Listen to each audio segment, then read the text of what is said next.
노를 품는 자와 사귀지 말며 울분한 자와 동행하지 말지니 그의 행위를 본받아 내 영혼을 올무에 빠뜨릴까 두려움이니라. 잠언 22장 24절과 25절의 말씀으로 오늘 영상을 시작합니다. 여러분, 지금 이 순간 마음속에 한 사람의 얼굴이 떠오르고 있지 않습니까? 도와줬는데 또 도움을 요청하는 사람, 거절하면 죄책감이 밀려오게 만드는 사람, 늘 힘들다고 하면서 정작 달라지려는 의지는 보이지 않는 사람, 만나고 나면 이상하게 몸이 무겁고 마음이 텅 빈 것 같은 사람, 내가 더 해줘야 하는데, 내가 더 참아야 하는데, 내가 신앙이 부족해서 이런 마음이 드는 것인가 자책하게 만드는 사람, 당신은 지금껏 착하게 사는 것이 기독교인의 미덕이라고만 배워왔을 것입니다. 도와주는 것이 사랑이고 참는 것이 믿음이고 거절하는 것은 냉정한 것이라고 배워왔을 것입니다. 그런데 오늘 하나님이 말씀하십니다. 아니라고. 그것이 전부가 아니라고. 성경에는 하나님이 돕지 말라고 경고하시는 말씀들이 있어요. 섞이지 말라고 하시는 말씀들이 있어요. 단호하게 물러서라고 하시는 말씀들이 있어요. 그것도 아주 분명하게, 아주 강하게요. 혹시 당신은 지금 하나님께서 다루고 계신 사람을 인간적인 정 때문에 붙들고 있지 않습니까? 하나님이 그 사람을 징계하시려는데 당신이 완충지대가 되어 그 징계를 막고 있지 않습니까? 그것은 사랑이 아닐 수 있어요. 제가 아는 한 집사님이 계세요. 신앙생활 20년 된 분이에요. 교회 안에서 누가 봐도 헌신적인 분이에요. 누가 부탁하면 거절을 못 하시는 분이에요. 그분이 어느 날 상담 자리에 앉으시면서 이런 말씀을 하셨어요. 목사님, 저는 도와주는 것이 하나님의 뜻인 줄 알았어요. 그런데 이제는 새벽에 눈이 떠지면 그 사람 생각부터 나요. 기도를 해도 그 사람 생각이 떠나질 않아요. 기쁨이 없어요. 지쳐 있어요. 그분이 잘못 믿고 있었던 걸까요? 아니에요. 그분은 선한 마음으로 살았던 거예요. 그런데 한 가지를 몰랐던 거예요. 성경이 모든 사람을 덮어놓고 도우라고 가르치지 않는다는 것을요. 오히려 특정 부류의 사람들에 대해서는 단호하게 손을 거두라고 명령하신다는 것을요. 오늘 이 영상에서 우리는 성경이 엄중하게 경고하는 절대 돕지 말아야 할 7가지 부류의 사람들에 대해 낱낱이 살펴볼 거예요. 이 말씀을 끝까지 들으시면 그동안 당신을 짓눌러 온 잘못된 죄책감의 사슬이 끊어질 거예요. 그리고 하나님이 정말로 원하시는 사랑이 무엇인지가 선명하게 보이게 될 거예요. 영상 마지막에는 이 관계의 끈을 끊어내고 하나님의 보호하심을 입는 강력한 결단 기도문이 준비되어 있어요. 끝까지 함께 해주십시오. 지금 댓글창에 주님, 사람을 분별하는 지혜의 눈을 열어주소서 라고 적고 결단하며 시작하십시오. 안녕하세요. 하나님의 말씀 속에서 삶의 답을 찾아가는 채널 성경 속에서입니다. 인간관계 때문에 지치신 분, 도와줘도 끝이 없어서 소진되신 분, 거절하면 죄책감이 들어서 결국 또 도와주게 되는 분, 오늘 이 영상이 바로 여러분을 위한 거예요. 오늘 우리는 성경이 말씀하는 하나님이 절대 돕지 말라고 경고하신 7부류의 사람들을 함께 살펴볼 거예요. 각 부류마다 성경 원어의 깊은 의미와 함께 구체적인 적용을 드릴 거예요. 그리고 무엇보다 이것이 냉정함이 아니라 하나님의 주권을 인정하는 가장 깊은 믿음임을 함께 발견하게 될 거예요. 자, 지금 시작하겠습니다. 본론으로 들어가기 전에 먼저 한 가지 중요한 원리를 짚고 가야 해요. 하나님이 돕지 말라고 하시는 것은 그 사람을 미워하라는 것이 아니에요. 차갑게 외면하라는 것이 아니에요. 그것은 하나님의 주권을 인정하라는 뜻이에요. 그 사람을 바꾸고 다루시는 분은 오직 하나님이심을 인정하고 당신의 손을 떼라는 것이에요. 그것이 믿음이에요. 잠언 3장 5절에서 이렇게 말씀해요. 너는 마음을 다하여 여호와를 신뢰하고 네 명철을 의지하지 말라. 내 명철이 무엇입니까? 저 사람은 나 아니면 안 되라는 생각이에요. 내가 도와줘야 저 사람이 살아라는 생각이에요. 이것은 명철이 아니에요. 교만이에요. 구원자는 오직 예수 그리스도 한 분뿐이에요. 당신이 그 자리를 차지하고 있는 한 하나님이 들어오실 자리가 없어요. 남유다의 여호사밧 왕의 이야기가 있어요. 그는 하나님을 잘 섬기는 선한 왕이었어요. 그런데 그에게 치명적인 약점이 있었어요. 악한 왕 아합과 사돈을 맺고 그를 도우려 했다는 것이에요. 인간적인 정과 정치적인 이유로 악한 자를 도와 전쟁에 나갔다가 죽을 뻔했어요. 전쟁 후 선견자 예후가 와서 여호사밧을 책망했어요. 역대하 19장 2절이에요. 악한 자를 돕고 여호와를 미워하는 자들을 사랑하는 것이 옳으니까 들으십시오. 하나님이 징계하시는 자를 도우는 것은 하나님의 진노를 사는 일이에요. 당신의 착한 마음이 하나님의 뜻을 거스를 수 있다는 사실을 뼈에 새겨야 합니다. 이 원리를 마음에 새기고 지금부터 7부류의 사람들을 하나씩 살펴보겠습니다. 첫 번째 부류, 분을 참지 못하고 혈기를 부리는 사람. 당신의 주변을 보십시오. 툭하면 화를 내고 감정을 주체하지 못해 폭언을 퍼붓는 사람이 있습니까? 그런데 당신은 내가 참으면 되겠지, 내가 사랑으로 감싸주면 변하겠지 라고 생각하며 그 곁을 지키고 있지 않습니까? 이것은 엄청난 착각이에요. 영적인 법칙을 알아야 해요. 분노는 단순한 성격의 문제가 아니에요. 영적인 전염병이에요. 신앙이 아무리 성령 충만하려고 노력해도 혈기 부리는 사람과 지속적으로 관계를 맺고 그를 도우려 하면 그 악한 영의 흐름이 당신에게 흘러들어와요. 당신의 평안이 깨지고 기도가 막히며 어느 순간 당신도 똑같이 화를 내고 있는 모습을 발견하게 될 거예요. 이것은 당신의 인격이 부족해서가 아니에요. 분노의 영에 눌려버렸기 때문이에요. 잠언 22장 24절과 25절에 명확히 기록되어 있어요. 노를 품는 자와 사귀지 말며 울분한 자와 동행하지 말지니 그의 행위를 본받아 내 영혼을 올무에 빠뜨릴까 두려움이니라. 여기서 올무라는 히브리어 원어는 모켓이에요. 사냥에서 짐승을 잡기 위해 놓는 덫이에요. 서서히 걸려드는 거예요. 처음에는 나도 모르게 조금씩 그 사람의 분노 방식이 스며드는 거예요. 그러다가 어느 날 나 자신이 똑같이 분노하는 사람이 되어 있는 걸 발견하게 되는 거예요. 덫에 걸린 짐승은 스스로 빠져나올 수 없어요. 분노하는 자를 돕는 것은 불타는 집에 기름을 들고 들어가는 것과 같아요. 성경은 그를 변화시키라고 말하지 않아요. 그를 위해 대신 회개하라고 하지 않아요. 사귀지 말라고 단호하게 명령해요. 왜냐하면 그 사람은 자신의 분노로 인해 하나님께 징계를 받고 깨져야 할 시간이 필요하기 때문이에요. 그런데 당신이 옆에서 그를 위로하고 받아주면 그는 자신이 하나님 앞에 죄인임을 깨달을 기회를 영영 잃어버리게 돼요. 당신의 어설픈 도움이 그를 회개의 자리가 아닌 더 깊은 교만의 길로 이끌고 있어요. 저 사람은 나 아니면 안 돼라는 생각을 버리십시오. 그것은 구세주 컴플렉스예요. 구원자는 오직 예수 그리스도 한 분뿐이에요. 당신은 그 사람을 바꿀 수 없어요. 혈기 부리는 사람에게 필요한 것은 당신의 따뜻한 위로가 아니라 철저한 고립을 통한 하나님의 징계예요. 그가 자신의 성품 때문에 아무도 곁에 남지 않게 되었을 때 그때서야 비로소 하나님 앞에 무릎 꿇게 되는 거예요. 당신이 그 완충지대가 되어주면 그는 평생 변하지 않아요. 이제 그를 돕는 손길을 거두십시오. 그의 분노에 반응하지 말고 그 자리를 피하십시오. 그것이 당신이 살고 그 사람도 살리는 유일한 길이에요. 단호하게 관계의 선을 긋는 것이 지금 당신이 해야 할 최고의 사랑이에요. 함께 기도하시겠습니까? 하나님 아버지, 분노하는 자의 올무모켓쉬에서 저를 지켜주시옵소서. 그 사람의 분노를 내가 감당해야 한다는 생각을 내려놓겠습니다. 그를 바꾸시는 분은 저가 아니라 하나님이심을 인정합니다. 그 사람을 하나님의 징계의 손에 올려드립니다. 제가 그 완충지대가 되지 않겠습니다. 단호하게 물러서는 용기를 주시옵소서. 예수님의 이름으로 기도합니다. 아멘. 두 번째 부류, 일하기 싫어하고 게으른 사람. 사정이 딱하고 안타까워서 금전적으로 계속 도와주고 계십니까?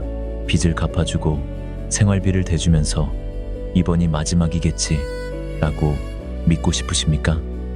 기억하십시오. 밑 빠진 독에 물 붓기는 사랑이 아니에요. 성실하게 일하는 것은 성도의 기본 표지예요. 땀 흘려 일하지 않고 유행을 바라거나 타인의 도움으로만 살아가려는 태도는 하나님이 가장 싫어하시는 게으름의 죄예요. 당신이 땀 흘려 번 돈은 하나님이 당신에게 맡기신 거룩한 물질이에요. 그 물질을 게으른 자의 욕망을 채우는 데 사용하는 것은 하나님의 청지기로서 직무유기예요. 그들이 경제적인 고통을 당하는 것은 하나님께서 그들에게 일하라고 보내시는 강력한 신호일 수 있어요. 당신이 그 신호를 돈으로 막아서는 안 돼요. 데살로니가후서 3장 10절은 너무나도 명확하게 말씀해요. 우리가 너희와 함께 있을 때에도 너희에게 명하기를 누구든지 일하기 싫어하거든 먹지도 말게 하라 하였더니, 성경은 일하기 싫어하는 자에게 긍휼을 베풀라고 하지 않았어요. 먹지도 말게 하라고 하셨어요. 굶주림이 그들의 스승이 되게 하라는 뜻이에요.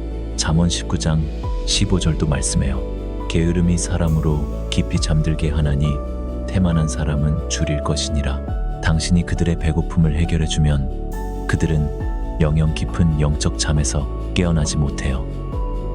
당신의 돈이 그들을 더 깊은 타락과 무기력의 늪으로 밀어넣고 있어요. 돕는 것이 아니라 망치고 있는 거예요. 잠언 13장 4절에서 게으른 자는 마음으로 원하여도 얻지 못하나 부지런한 자의 마음은 풍족함을 얻느니라고 했어요.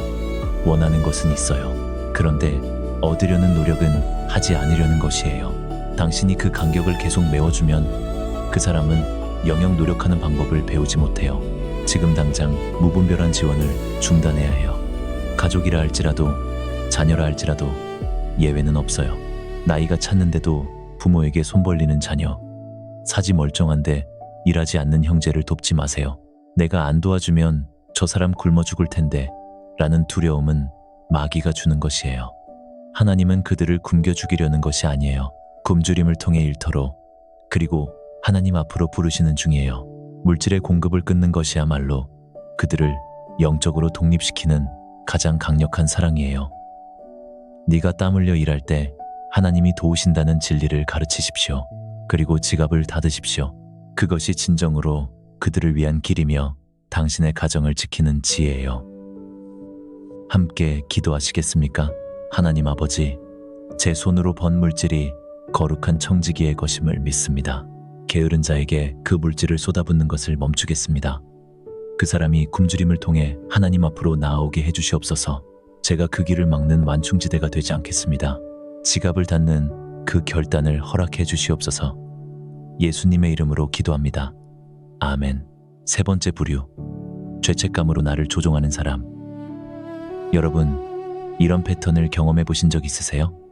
도와주면 처음에는 감사해요. 그런데 조금 있으면 또 요청이 와요. 이번에는 조금 더 무거운 요청이에요. 거절하면 이런 말이 돌아와요. 나를 그렇게 생각했어요? 내가 이렇게 힘든데 그것도 안 해줄 수 있어요? 형제자매인데, 오랜 친구인데, 믿는 사람끼리인데. 그 말을 듣는 순간 죄책감이 밀려오고 결국 또 도와주게 되는 거예요. 이것이 조종이에요. 죄책감을 무기로 나를 움직이게 하는 것이에요. 갈라디아서 5장 1절에서 사도 바울이 이렇게 말해요. 그리스도께서 우리를 자유롭게 하려고 자유를 주셨으니 그러므로 굳건하게 서서 다시는 종의 멍에를 매지 말라.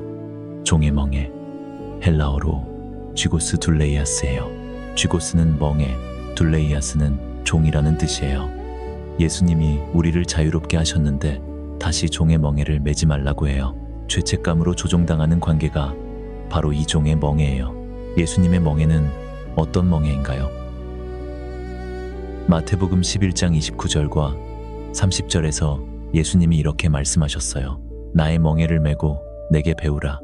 그리하면 너희 마음이 쉼을 얻으리니 이는 내 멍에는 쉽고 내 짐은 가벼움이라. 예수님의 멍에는 쉽고 가벼워요. 그런데 죄책감으로 조종당하는 관계에서의 멍에는 무겁고 숨이 막히고 끝이 없어요. 두 멍에가 완전히 달라요. 어떻게 분별할 수 있을까요? 요한일서 4장 18절에서 사랑 안에 두려움이 없고 온전한 사랑이 두려움을 내어 쫓는다고 했어요. 두려움 때문에 움직이고 있다면 그것은 사랑이 아니에요. 조종당하고 있는 거예요. 당신이 죄책감 때문에 도와주는 한 그 사람은 죄책감이 효과적인 무기라는 것을 계속 배우게 돼요. 당신이 물러설 때 그 사람은 비로소 다른 방법을 찾게 되는 거예요. 그리고 그 다른 방법이 하나님께 나아가는 것이 될 수 있어요. 죄책감으로 조종하는 사람에게 어떻게 해야 할까요? 부드럽게, 그러나 분명하게 경계선을 말하는 거예요. 나는 당신을 사랑하지만 이 요청은 들어드리기 어렵습니다. 이 한마디가 처음에는 너무 어렵게 느껴질 거예요. 그런데 이 말이 그 사람에 대한 가장 깊은 사랑의 표현일 수 있어요. 함께 기도하시겠습니까? 하나님 아버지, 죄책감의 쥐고스 둘레이아스, 종의 멍에를 내려놓겠습니다. 두려움이 아닌 사랑으로 움직이는 사람이 되게 해주시옵소서. 조종당하는 관계에서 단호하고 부드럽게 경계선을 세울 수 있는 용기를 주시옵소서. 제가 물러서는 그 자리에 하나님이 채워주시옵소서. 예수님의 이름으로 기도합니다. 아멘. 네 번째 부류. 교만하여 훈계를 듣지 않고 조롱하는 사람. 당신은 혹시 복음을 전하거나 올바른 조언을 하기 위해 쓰는데 돌아오는 것이 비웃음과 모욕뿐인 사람을 붙들고 있지 않습니까? 그래도 내가 더 섬기면 감동하겠지라고 생각하며 상처받으면서도 계속 다가가지 않습니까? 영적 법칙을 깨달아야 해요. 교만한 자는 하나님의 대적이에요. 야고보서 4장 6절에서 하나님은 교만한 자를 물리치시고 겸손한 자에게 은혜를 주신다고 하셨어요. 하나님께서도 교만한 자를 물리치신다고 하셨는데 당신이 무슨 능력으로 그를 변화시키겠습니까? 훈계를 거부하고 진리를 조롱하는 자에게 지속적으로 거룩한 것을 들이미는 것은 성경의 표현대로라면 돼지에게 진주를 던지는 꼴이에요. 마태복음 7장 6절에서 예수님이 이렇게 말씀하셨어요. 거룩한 것을 개에게 주지 말며 너희 진주를 돼지 앞에 던지지 말라. 그들이 그것을 발로 밟고 돌이켜 너희를 찢어버릴까 염려하라. 여기서 진주의 헬라어 원어는 마르가리테스예요. 가장 귀한 것, 가장 값진 것이에요. 예수님은 우리의 시간과 에너지와 사랑이 바로 이 마르가리테스라고 하시는 거예요. 그것을 받을 준비가 되어 있지 않은 곳에 던지지 말라는 거예요. 잠언 9장 7절과 8절 말씀을 가슴에 새기십시오. 거만한 자를 책망하는 자는 도리어 능욕을 받고 악인을 꾸짖는 자는 도리어 흠이 잡히느니라. 거만한 자를 책망하지 말라. 그가 너를 미워할까 두려우니라. 받아들일 마음이 없는 사람에게 계속 말씀을 붓는 것은 나를 해치는 일이에요. 진주를 던졌더니 오히려 나를 공격하는 일이 일어날 수 있어요. 교만한 자에게 필요한 것은 당신의 설득이 아니에요. 하나님의 심판과 징계예요. 하나님께서 그 교만을 꺾으실 때까지 당신은 뒤로 물러나 있어야 해요. 계속해서 그에게 다가가 모욕을 당하는 것은 겸손이 아니에요. 그것은 하나님의 말씀의 권위를 땅에 떨어뜨리는 것이에요. 당신의 존귀함을 지키십시오. 돕지 말고 가르치려 하지 말고 오직 그를 위해 멀리서 중보기도만 하십시오. 주님, 저 완악한 마음을 깨뜨려 주시옵소서 라고 기도하고 당신의 발에 묻은 먼지를 떨어버리고 평안의 집으로 돌아오십시오. 들을 귀 있는 자를 찾아가기에도 시간은 부족해요. 함께 기도하시겠습니까? 하나님 아버지, 제 마르가리테스, 제 진주를 귀하게 여기겠습니다. 조롱하고 훈계를 거부하는 자 앞에서 더 이상 진주를 던지지 않겠습니다. 그 사람의 교만을 꺾으시는 분은 하나님이심을 믿습니다. 저는 물러서겠습니다. 그리고 멀리서 중보기도 하겠습니다. 주님, 저 완악한 마음을 깨뜨려 주시옵소서. 예수님의 이름으로 기도합니다. 아멘. 다섯 번째 부류. 끊임없이 불평하고 원망하면서 분쟁을 일으키는 사람. 어떤 사람들이 있어요. 만날 때마다 불평이에요. 직장이 힘들어요. 남편이 힘들어요. 시댁이 힘들어요. 교회가 힘들어요. 세상이 힘들어요. 처음에는 열심히 공감하고 위로해드려요. 그런데 그 다음에 만나도 똑같은 이야기예요. 조언을 드리면 네, 그런데요 하면서 또 다른 불평이 이어져요. 만나고 나면 내 마음이 이상하게 쑥 빠진 느낌이 드는 거예요. 이뿐이 아니에요. 이런 사람들 중에는 공동체 안에서 분쟁을 일으키는 사람들도 있어요. 목회자를 비방하고 편 가르기를 하고 교회 질서를 어지럽히는 사람들이에요. 민수기를 보세요. 이스라엘 백성들이 광야에서 불평했을 때 어떤 일이 있었는지를요. 민수기 11장 1절에서 이렇게 기록해요. 백성이 악한 말로 원망함에 여호와께서 들으시고 진노하사 여호와의 불이 그들 중에 붙어서 진영 끝을 사르니라. 원망하는 소리가 하나님께 닿았어요. 그리고 그 불이 어디를 태웠습니까? 진영 끝이에요. 함께 있던 사람들이에요. 원망의 불이 원망하는 사람 혼자에게만 머무르는 것이 아니에요. 그 주변 사람들에게 번지는 거예요. 디도서 3장 10절은 이 문제에 대해 틀림없는 명령을 내려요. 이단에 속한 사람을 한두 번 훈계한 후에 멀리하라. 여기서 멀리하라는 헬라어 원어는 파라이투예요. 거절하라, 관계를 끊으라는 뜻이에요. 로마서 16장 17절도 말씀해요. 너희가 배운 교훈을 거슬러 분쟁을 일으키거나 거치게 하는 자들을 살피고 그들에게서 떠나라. 성경은 그들을 고쳐서 사용하라고 하지 않았어요. 떠나라고 하셨어요. 분열을 조장하는 자와 어울리는 것은 독을 마시는 것과 같아요. 그들의 말은 독한 창처럼 당신의 영혼을 썩게 만들어요. 그들을 돕는다는 명목으로 만나서 이야기를 들어주는 행위 자체가 영적으로 위험해요. 당신이 그들에게 해야 할 말은 단 하나예요. 하나님의 말씀과 교회의 질서에 순종하십시오. 그렇지 않으면 나는 당신과 교제할 수 없습니다. 이 단호함이 교회를 지키고 당신을 지켜요. 잠언 26장 20절에서 나무가 없으면 불이 꺼지고 말쟁이가 없으면 다툼이 쉬느니라고 했어요. 연료를 넣지 않으면 불이 꺼져요. 불평과 분쟁에 동참하지 않으면 그 불이 꺼지게 되어 있어요. 함께 기도하시겠습니까? 하나님 아버지, 불평과 분쟁의 불에 연료가 되지 않겠습니다. 파라이투, 분쟁을 일으키는 자에게서 단호하게 떠나는 용기를 주시옵소서. 제 영혼이 그들의 원망의 영에 물들지 않게 지켜주시옵소서. 그리고 제 자신도 어떤 상황에서도 원망이 아닌 감사를 선택하는 사람이 되게 해주시옵소서. 예수님의 이름으로 기도합니다. 아멘. 6번째 부류, 회개할 의지 없이 도움만 원하는 사람. 이런 패턴이 있어요. 도움을 요청해요. 도와줘요. 잠시 좋아지는 것 같아요. 그런데 얼마 안 있어 똑같은 상황이 또 생겨요. 또 도움을 요청해요. 또 도와줘요. 이것이 반복되는 거예요. 언제까지 이 사이클이 끝나지 않아요. 왜 이 사이클이 반복될까요? 상황은 달라지기를 원하는데 스스로는 달라지기를 원하지 않기 때문이에요. 결과는 바꾸고 싶지만 원인은 건드리기 싫은 거예요. 요한복음 5장에서 베데스다 연못가에 38년 동안 앓아 누워있던 사람이 있었어요. 예수님이 그에게 다가오셔서 물으셨어요. 네가 낫고자 하느냐? 이상하지 않으세요? 38년 동안 아픈 사람에게 낫고 싶느냐고 물으셨어요. 당연히 낫고 싶겠죠. 그런데 예수님이 왜 이 질문을 하셨을까요? 왜냐하면 항상 당연한 것이 아니기 때문이에요. 어떤 사람들은 병에 익숙해져 버리거든요.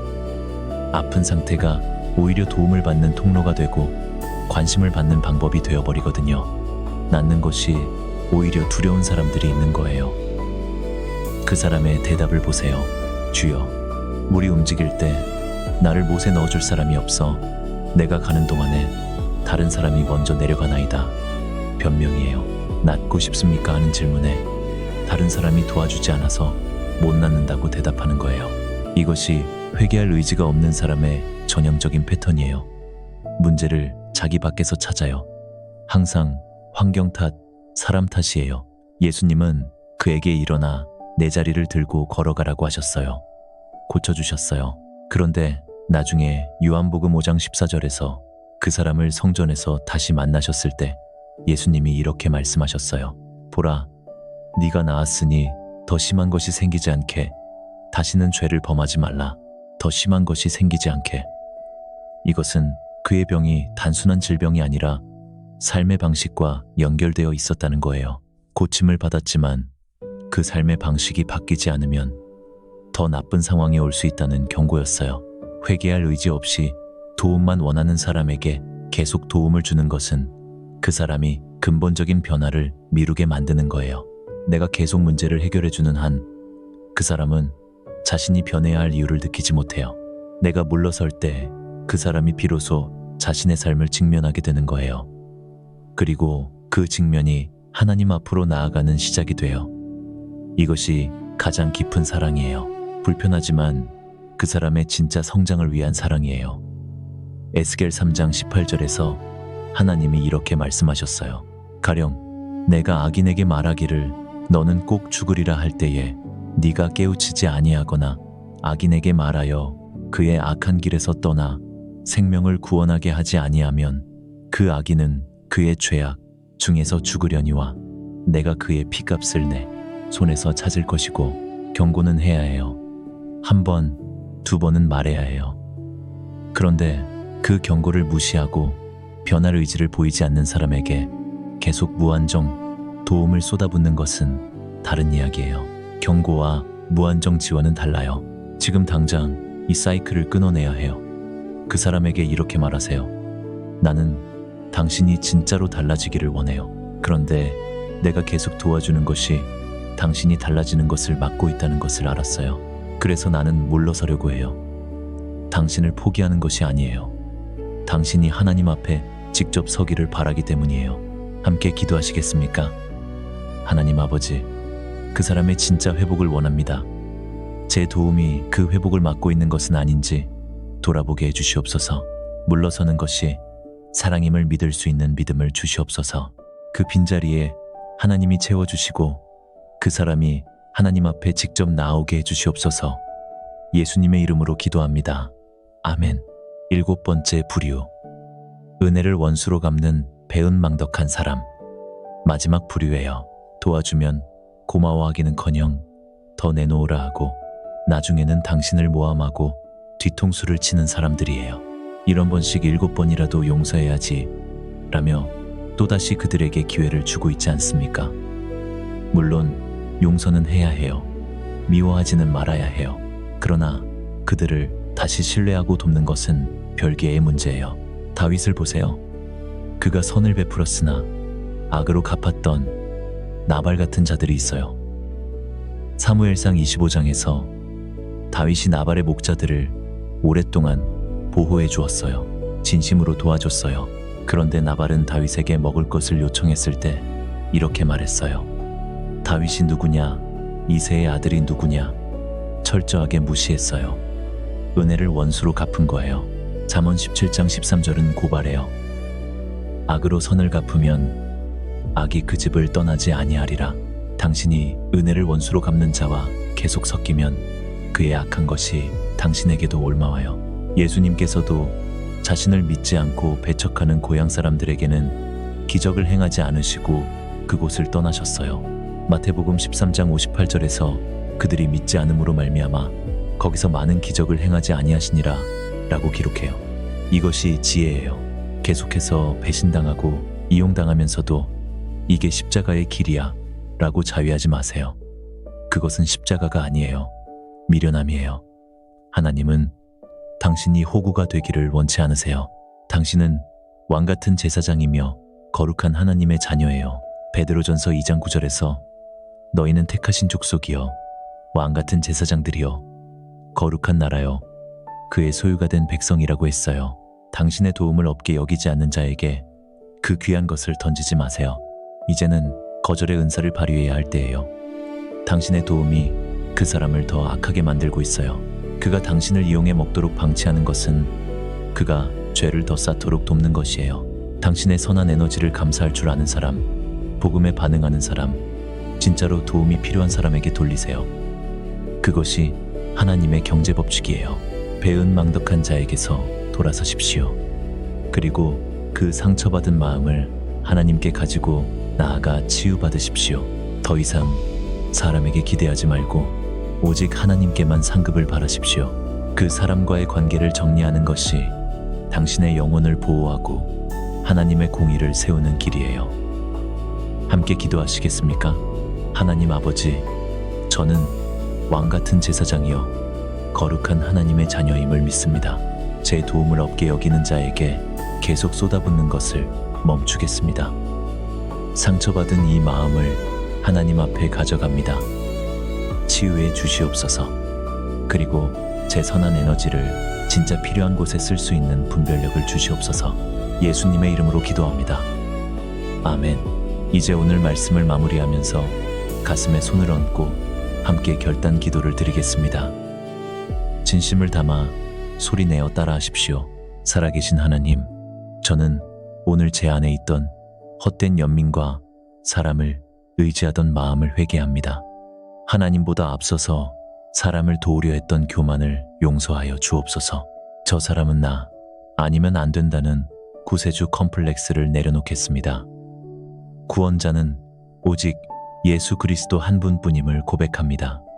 이제 하나님이 막으신 관계를 내 힘으로 붙들지 않겠습니다.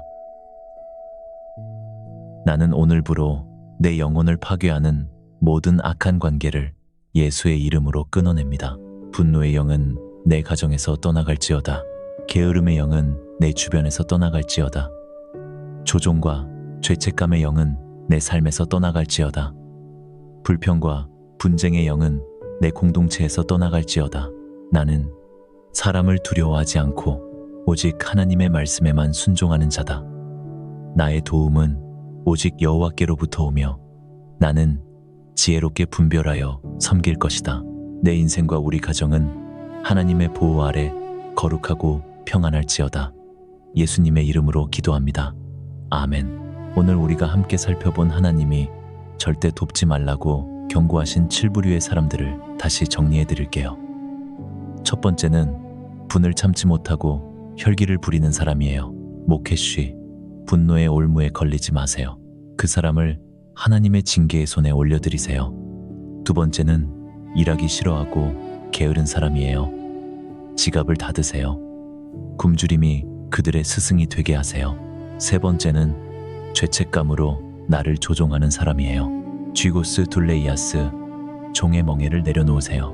네 번째는 교만하여 훈계를 듣지 않고 조롱하는 사람이에요.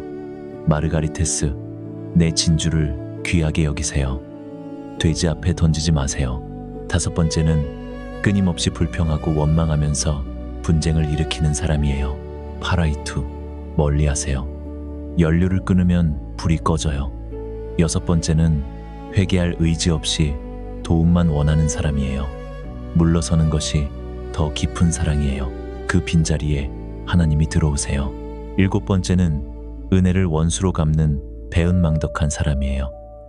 당신은 왕 같은 제사장이에요. 그 귀한 것을 없게 여기는 자에게 던지지 마세요. 이 7가지를 관통하는 하나의 원리가 있어요. 돕지 말라는 것은 냉정해지라는 뜻이 아니에요.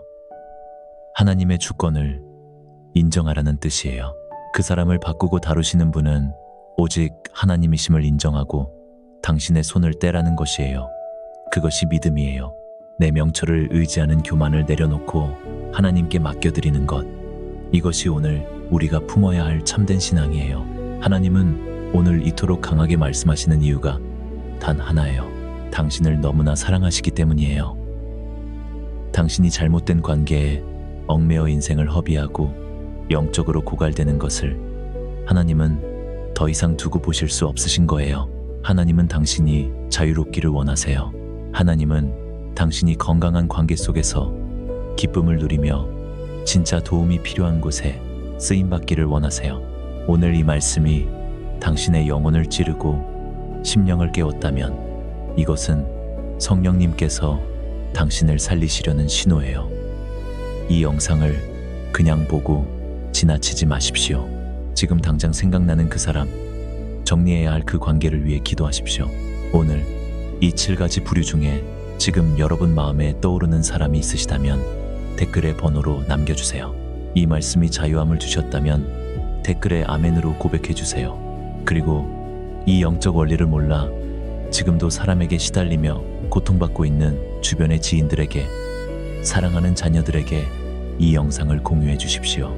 그것이 그들의 영혼을 구원하고 늪에서 건져내는 생명의 줄이 될 것입니다. 다음 영상에서는 하나님이 침묵하시는 것 같을 때 성경이 말하는 하나님의 침묵의 7가지 비밀을 함께 나누겠습니다. 하나님의 평안이 여러분의 가정과 하루에 가득하길